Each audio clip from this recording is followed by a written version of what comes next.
Hey, welcome to God's Love for the Unlovable, a reminder of the amazing gospel of Jesus' love for the unlovable. I'm Dr. Bill Senyard with Gospel App Ministries. We're taking a month's break from Vagabond Diaries series. We're doing three a week, 3 short shows a week, anti-resolution shows. We're begging you to not do resolutions in 2025 because they've led you down the wrong path and have led to failure and shame and feelings of inadequacy and maybe feeling like God's disappointed in you. So fight it, right? We're going to get back to Vagabond Diaries in January. But now, please just listen and let this stuff wash over you and don't do resolutions. And why now? Because it's the beginning of a new year and everybody else is doing them. You go to work and they go, what's your New Year's resolutions? And it's okay to say, I don't have any. I'm actually going to depend upon God and watch what arises from that conversation. Welcome to Gospel Rant's New Year's Anti-Resolution Month. And of course, God's love for the unlovable.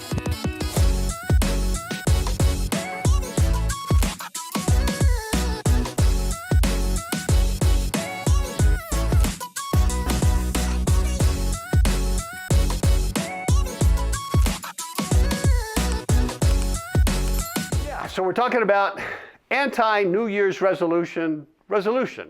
Don't do them. There it is.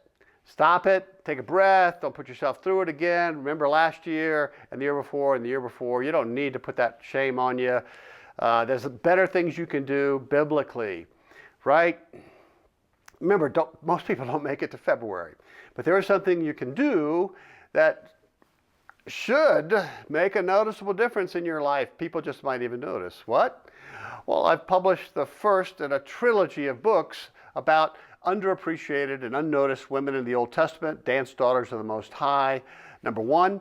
Number 2 is coming out in the first quarter of 2025.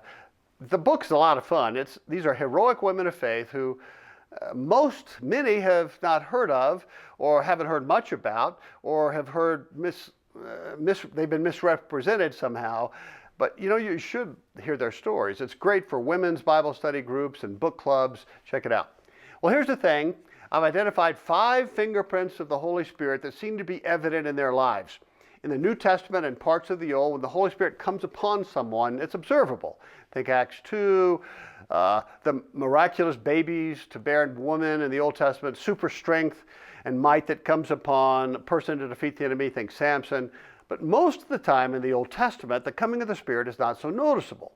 But if you look just a little closer, you'll begin to discern the fingerprints, the MO of the Holy Spirit, the Holy Spirit's fruit, the Holy Spirit's DNA that changes these women, empowers these women to be true heroes of the faith and mothers of the church.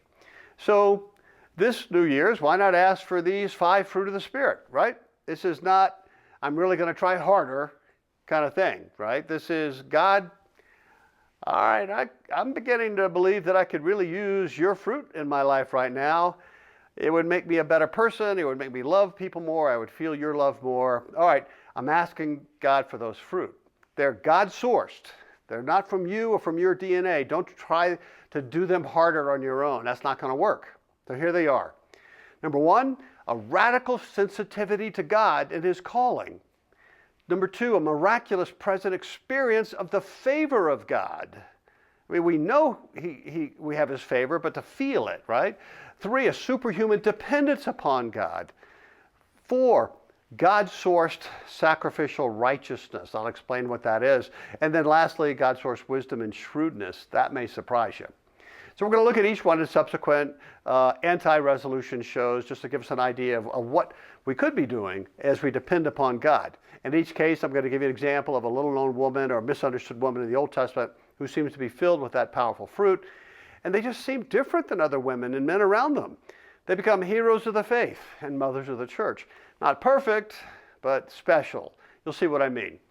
So I'm Dr. Bill Senyard. If you want to learn more, go to gospel-app.com. Let me know what you think. Bill@gospel-app.com. If you want to know when the new book will be published, drop me a line at bill@gospel-app.com. It should be soon. Take heart, child of God. We'll see you in the next anti-resolution number 6.